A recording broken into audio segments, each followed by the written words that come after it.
Mimi ni moja ya madiwani ambao nampenda sana Sima. Katika mchakato wake wa meya nilikuwa naye Arusha, amekwenda, tumekesha wiki nzima Arusha tukihangaika kutafuta kura, tunakisha kwamba Sima anashinda. Mwenyezi Mungu aendelee kukubariki mstahiki meya, uendelee kuchapa kazi. Sisi kama madiwani tuna imani kubwa sana na wewe, kama ambavyo taifa limekuona leo. Wewe ni mwenyekiti wa Arati Taifa, na mimi nikwambie mdogo wangu, rafiki yangu, na niwaambie wana Mandu, mnaye kiongozi mahiri sana.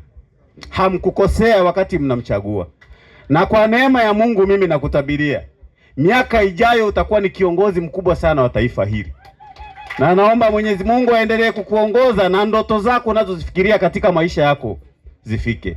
Bado una umri mdogo ambao unaweza ukafika mbali zaidi, lakini kikubwa brother, mtegemee Mungu sana. Haya yote sio kwa nguvu zako, ni nguvu za Mwenyezi Mungu. Niwashukuru sana wana Mandu, endeleeni kumwombea sana kijana wenu. Mimi naamini kadiri mnavyomwombea maombi yenu na Mwenyezi Mungu atayajibu sawa sawa na mapenzi yenu. Yawezekana ni watu wachache tumeweza kufika hapa tukiwakilisha kundi kubwa la watu ambao wako katika kata yetu ya Mandu. Leo hii ninyi ni mashuhuda wakubwa kwamba baada ya mchakato mzima wa uchaguzi kuwa umekoma, maisha yetu ya kawaida ambayo yameishaanza. Ndugu zangu wana Mandu, ndugu zangu wananchi wa kata ya Mandu, leo tukasema kwamba tutafute muda mfupi wa kuja kuwashukuru nyinyi. Waheshimiwa wananchi wa kata ya Mandu, tarehe 29 tulipata nafasi ya kuingia katika uchaguzi. Sisi tuliosimama hapa na tuliokaa hapa kama wananchi wa kata ya Mandu, hamkuchagua meya, mlichagua diwani. Hamkuchagua mwenyekiti wa Arati, mlichagua diwani. Tafasiri yake kwamba ninyi ndio watu wa muhimu, na nyinyi mna umuhimu wenu sana katika mafanikio ya kila hatua ambao tunapiga. Mliona, mkatuamini, mkatutuma, si sababu sisi ni wazuri sana, lakini mliona tunalo deni ambalo tunapaswa kwenda kulilipa. Nisingependa kuongelea mambo mengi hususan yanayoenda kufanyika huko katika maeneo yetu, lakini ningependa kujikita katika mambo makubwa matatu.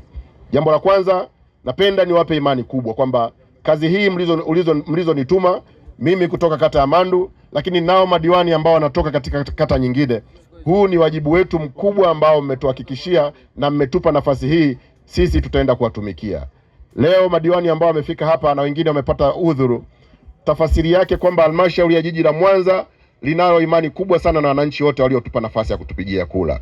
Na sio tu kutupigia kula, moja ya kazi kubwa ambayo tunahakikisha tutaenda kuifanya ndani ya kata zote 18 ni kuyaleta yale mambo ambayo tuliahidi katika kipindi chote wakati tunaomba kula.